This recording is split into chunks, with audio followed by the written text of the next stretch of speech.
Hi, I'm Rev Myron. I'm a minister through Pathways of Light, and I've been a Course in Miracles student for 43 years.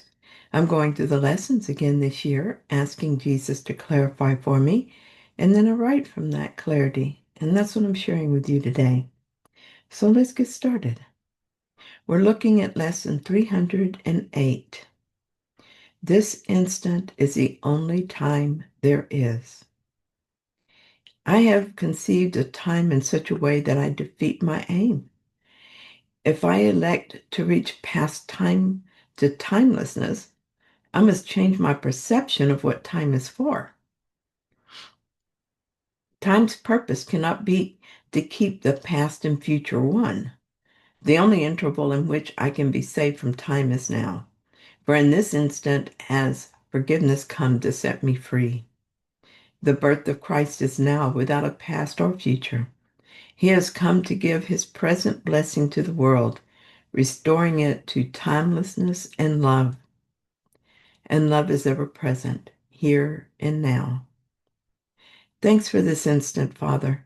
It is now I am redeemed. This instant is the time you have appointed for your Son's release and for salvation of the world in him. I finally understand how I use time to keep the past and future the same.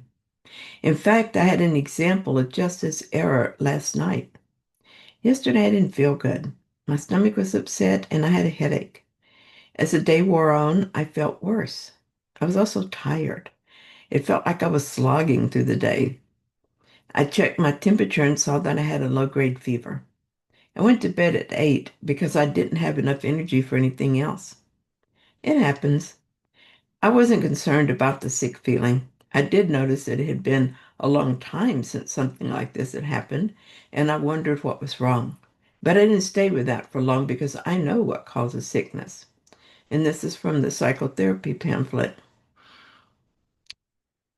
And only an unforgiveness can possibly give rise to sickness of any kind.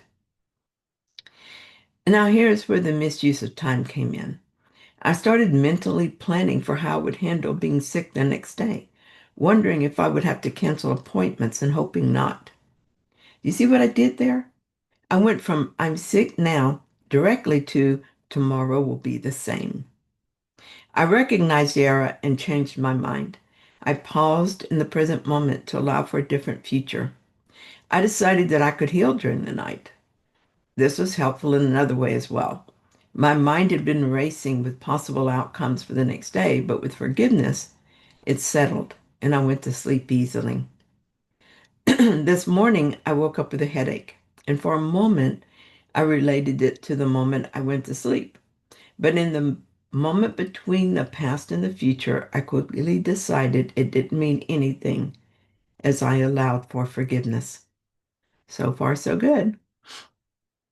Am I healed or am I sick? Between one thought and the next is potential. I lose that potential when I skip the present moment.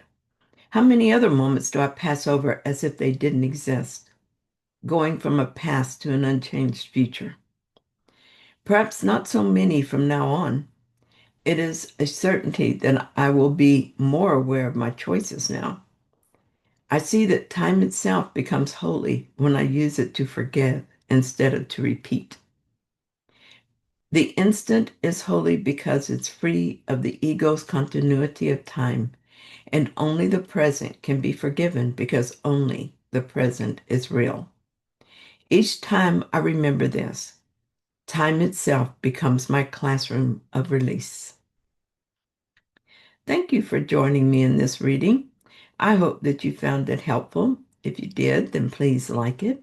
And if you haven't yet, please subscribe. And I'll be back soon with another reading. See you then.